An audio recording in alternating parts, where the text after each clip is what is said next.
Welcome back to another episode of Lone Star College Football. Today we have our pregame show for the Baylor Bears, who will be traveling to Ames, Iowa to take on the Iowa State Cyclones. I'll do us a favor, like the video, drop a comment with your score prediction, and subscribe to the channel. With all that being said, Logan, I'm gonna start you off with this, with just a little knowledge that's happened in the last couple of days since we recorded our Lone Star locks.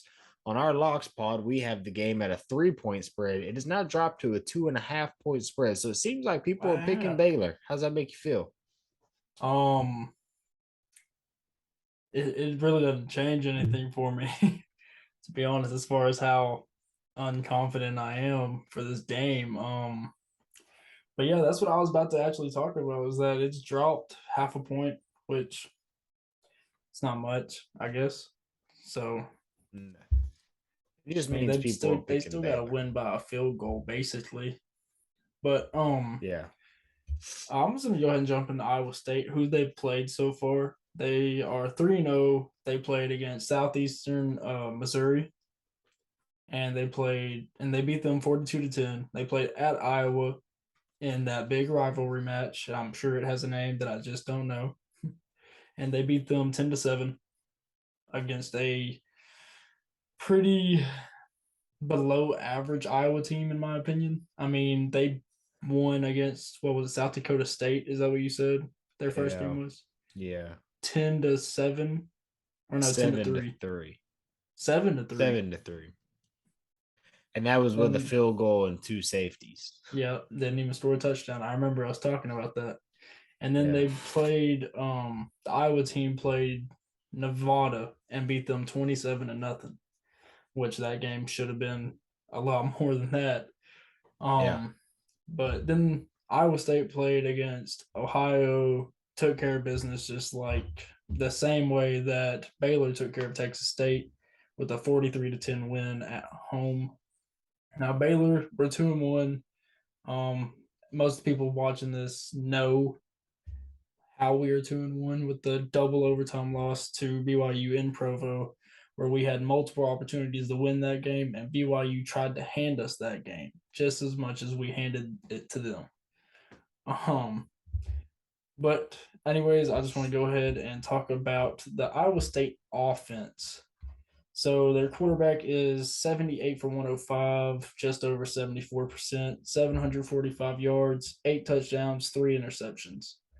Um, Two of those picks were against Iowa in the rivalry game, and one of them was against Southeastern Missouri in their first game of the season.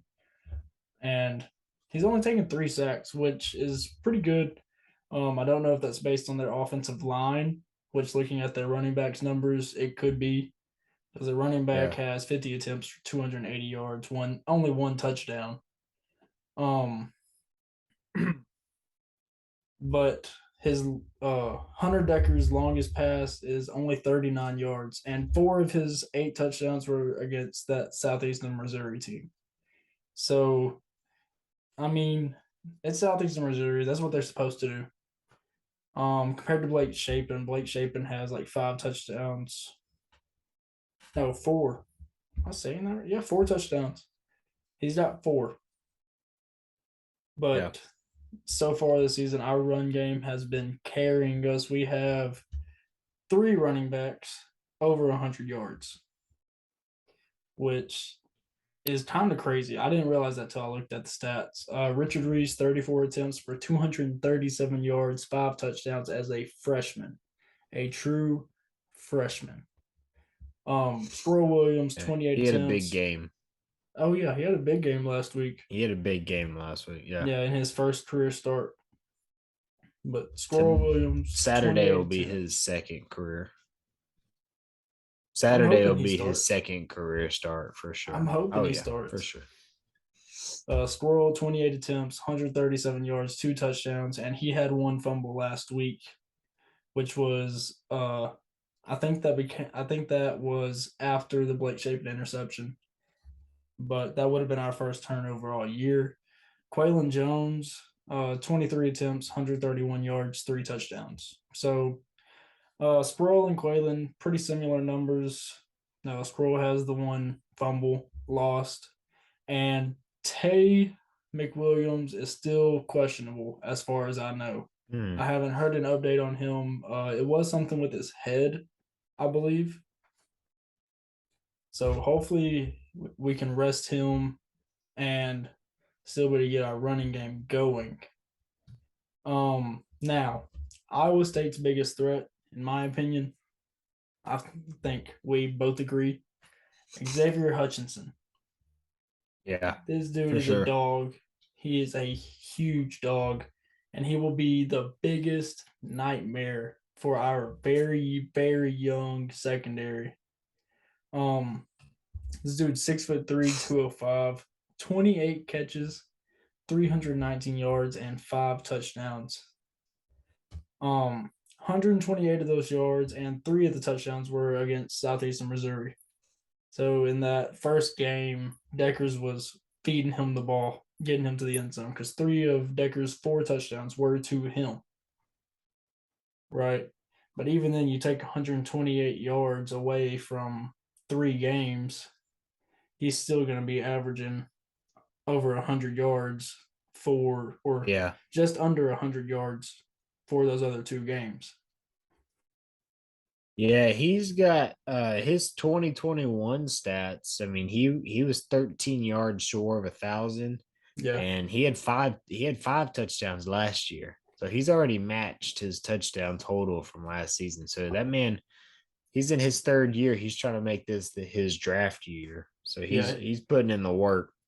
yeah. He doesn't have to share the workload with Brees Hall. I mean, even with Brees coming out of the backfield, he was still a pretty good target as far as receiving. But Yeah. Iowa State has no other receiver over 100 yards, so that should tell everybody. Where the Um, ball is going. exactly. Just like with Hawkins last week for Texas State. Um, I just want to touch real quick on their defense. Their leading tackler has 9 solo tackles and 14 total tackles. The whole team has 5 sacks and 4 picks. 2 of those are coming from a linebacker, the same linebacker. One of them is a defensive back, and the other one is a defensive lineman. But they have 4 fumble recoveries on 6 forced Wow, fumbles. Um, that's pretty good. yeah, that's really good, especially compared to us. But Yeah, on defense, I think it's a look for where Tyree Wilson is and try to get the ball away from him. no, He's Tyree's a a tech player. oh, I'm thinking about the wrong team. Who's the defensive player that they have? They have somebody on their roster that I'd seen. Um, Talking about DB. yeah, Reed. No, he's a linebacker. Colby Reeder. Yeah, he has He's those got two two. He's picks. got 2 interceptions on the season. Find where that guy is and get the ball away from him. Yeah, for sure. He's got a. I mean, at a linebacker position, already have 2 interceptions. He's finding the ball. So Yeah, I think one of those was Blake against Shaven's got to SEMO. The take other care of one, throwing across the middle. yeah, for sure. He's got Is to he be in the able to middle or is he watch in that outside? uh over the top coverage against slants, for sure. Yeah, and Um, him last year he's already got more stats this year than he had all of last year. So this is his first year of playing significant snaps, and he seems like he yeah, might be ready. yeah, he's probably one of those guys that was just kind of like a rotational kind of thing last year, and then over the spring and summer practice, he's like, all right, this is me. Like Yeah, I'm stepping up for sure. Blake Shapen's throwing 67% for 535 yards, 4 touchdowns, 1 pick, and 6 sacks. I don't know how many of those sacks came against BYU, but it was probably too many. yeah, Um, he said it himself after the first game that he needs to stop holding on to the ball and just like throw it out of bounds. Quit taking sacks. He's holding on to it way too long. I think that's what's hurting his completion percentage too. Because if he's going to sit there and hold the ball, it's not going to help the receivers get open. I think he's going too slow between his routes, like his options, I guess. And Yeah. it's like it's one of those things that check that first one if it's a short route, check the slant or whatever route it is, then check option two real quick. If it's not there, check down. And even if the check down isn't there, Blake Shapen has wheels. Like we saw that against Texas State on that 35-yard run. He was out running a safety. Um, but I put on here that I kind of want to see Kyron Jones come in if Blake isn't playing great, which it's not. I'm not trying to take anything away from Blake, but like Kyron Jones, he adds another thing to our offense that we miss with Blake Shapen because they're going to be scared to run the ball with Blake Shapen. That's why we've only seen it one time. I don't think I've ever heard somebody be a fan of a team and hope that their backup quarterback No, is no, I'm coming not in. hoping. I'm saying that if Blake Shapen isn't playing great, like if he's not playing good and he's going out there and he's sucking against I Iowa State, mean, I would want them to not be scared to throw Kyron into the game. I think it should be pretty fair to say he's not going to suck. Blake Shapen, he's shown us that he's better than that. He's not just going to go out there and play bad. He's pretty smart with the ball. As far as turnover wise, I agree. He does hold on to it too long. Like you said, Yeah, he and even it's said it terrible to himself. He watch. holds on to it too long. Here's the thing: there's a couple ways you can look at that. You can say you hold on to it too long. You didn't force the ball downfield and commit a turnover. That's good. You didn't turn the ball over. But Yeah. it's also like, well, you held on to it too long. You took a sack. Now we're not in field goal range, or now we're punting from our own end zone or something like that. Uh, Mm-hmm. or you held on to it too long, and you hopefully you're able to. This is where he needs to work on is if you're gonna hold on, if you know that's a problem, you're holding on to it too long. You need to work on your ability to throw the ball as many arm angles as you can to Yeah. get it out of bounds. Pass, make sure you're outside the tackle box, get it past the line of scrimmage. You don't want intentional grounding because that's just as bad as a sack. But I don't think I think Kyron Jones is good from what I've seen when he does come in, or he's only thrown 9 passes, but whenever we got to see him in the spring game, just a little bit, he seems like he's okay as well. But just remember, he is the backup for a reason. Blake Shapen's not going to go out I there and get suck. that. I'm just saying though, if if we have to, I'm not worried about Kyron Jones being a drop, like a significant drop from where Blake Shapen's at. I think Kyron I Jones is a really good backup, just like I'd Blake be I Shapen would was be last year. I'd have serious concerns if Kyron Jones has to come in. I would. I mean, I'm too impressed with Blake Shapen and his completion percentage. Maybe not at the current moment. He had a bad week last week, but Yeah. last season and the first 2 weeks of this year, I'm too impressed by that to just say that his backup could probably do something similar. No, probably not. Probably not. But mm, But moving on to our receivers, nobody has stepped up and has been able to win their routes, which I think is also hurting Blake Shapen's completion percentage. Dave Aranda said that himself. What do you make faces for? it's weird. I'm clicking on stats on ESPN, and if you can see, I'm on Texas, right? Yeah. But if I scroll down to receiving, it's like if I just click on this name, it's Nick Chubb. No, that's dope. And I I didn't don't know know you had why. Nick Chubb. I wish Todd Gurley. I don't understand what's Chris Conley. I don't know. I was trying to look at our running back numbers compared to y'all's because y'all have three running backs over 100. And I Yeah, was like, what are we looking at? And then I see these names. I'm like, who in the world? What is going on? but I don't know. so I've had a couple of injury updates, not too far in depth, but it's saying that Ben Sims and Monterey Baldwin are hopeful. That's kind of one of those things that's like tomorrow, or as we're posting this, it'll be Thursday. Hopefully, Thursday or Friday, we'll figure out if they're playing or not and how much they will play. Um, I think having those two on the field are going to be one thing that will help Blake Shapen, because those are guys that will be able to get you your checkdowns or get those open routes because they know how to get space between them and the defenders. And I think me and you both can agree we want to see more Gavin Holmes. I want to Yes. see it. That dude is a Yes. great 6 year senior talent that isn't being utilized as much as I think he should. He got And me used and you have last talked week about that pretty before. well. I mean, he had like three catches for like 80 yards or something and a Yeah, touchdown. one of them was like a 35-yard touchdown, Yeah, which is they're pretty great. good. Which if he can do that, why aren't we using him? Like, Yeah, David Aranda's got some work ahead of him.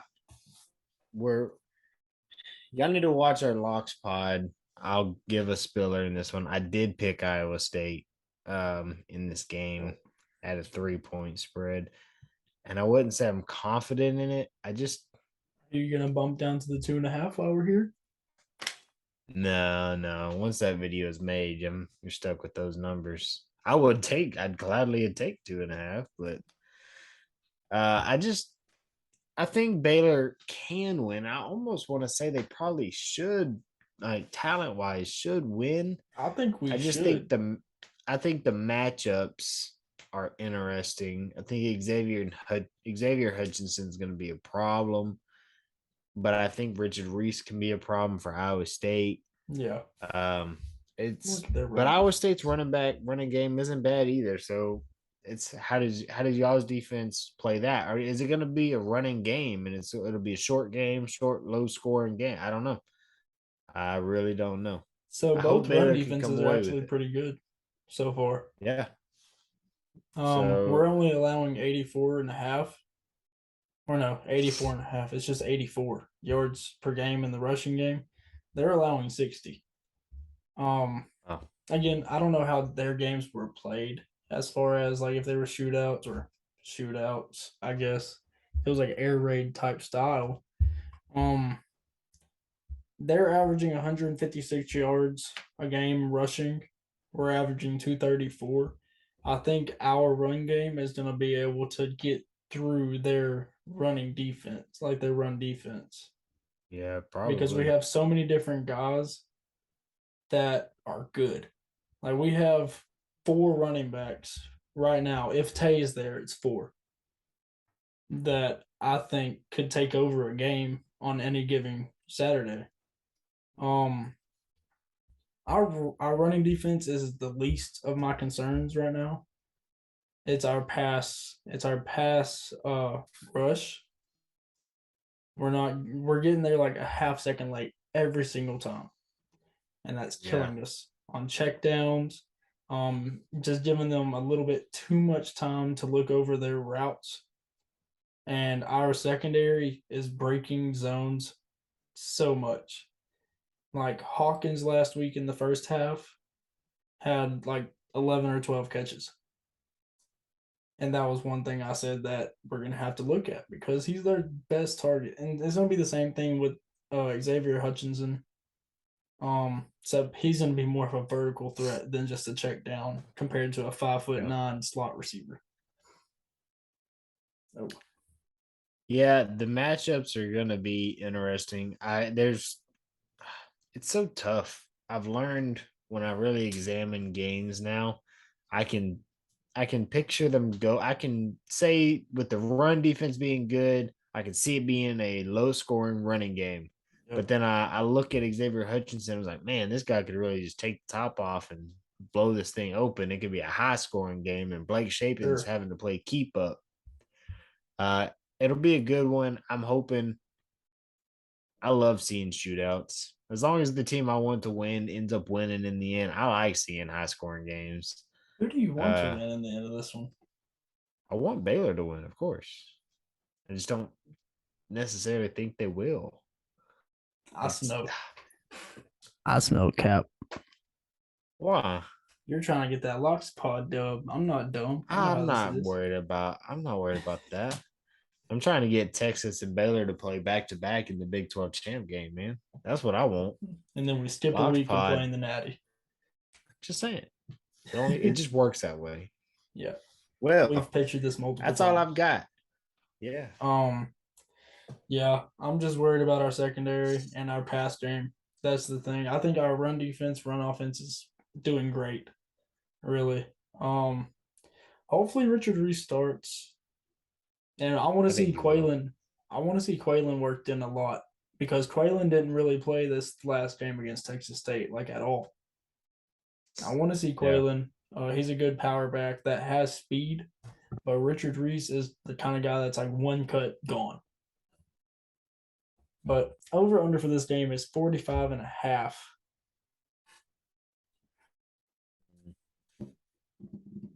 This one could go either way. 45 and a half. B. I'd probably take the over. I'm thinking that too, because that would be like a 24-21 kind of game, which would put one of the teams covering Iowa State by field goal. Or no, Well, that would be I the need under. Iowa State to win by 4. Oh Well, yeah. if they win by 3, it's a push. Neither one of us will win if they win by 3.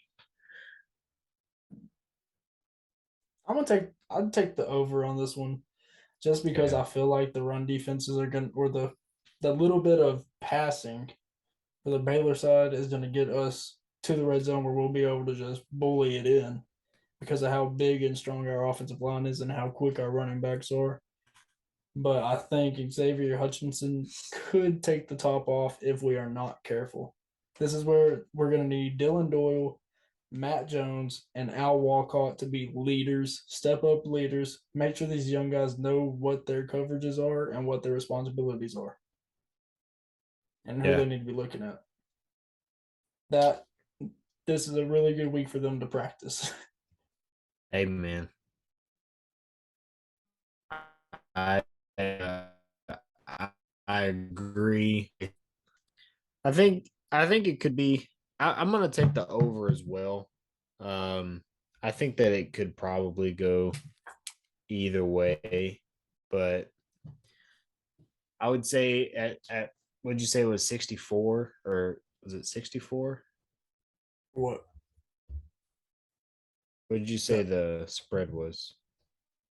No, the over under is 45 and a half. Oh yeah. I'd take the over for sure. Yeah. I feel like For, it's going to be one of those 28 for 21 sure. kind of games, somewhere around there. All right. Well, appreciate y'all. If y'all made it this far, we are going to try to get these uploaded soon and try to figure out a new way to model how we upload. We're still Yeah. new to this and trying to figure it all out, but we do appreciate y'all. So, y'all do us a favor, like the video, again, comment and subscribe. And you can find him at L Patterson _3. You can find me at Christian H _88. And you can find our channel on Twitter at Lone Star _CFB. Appreciate y'all.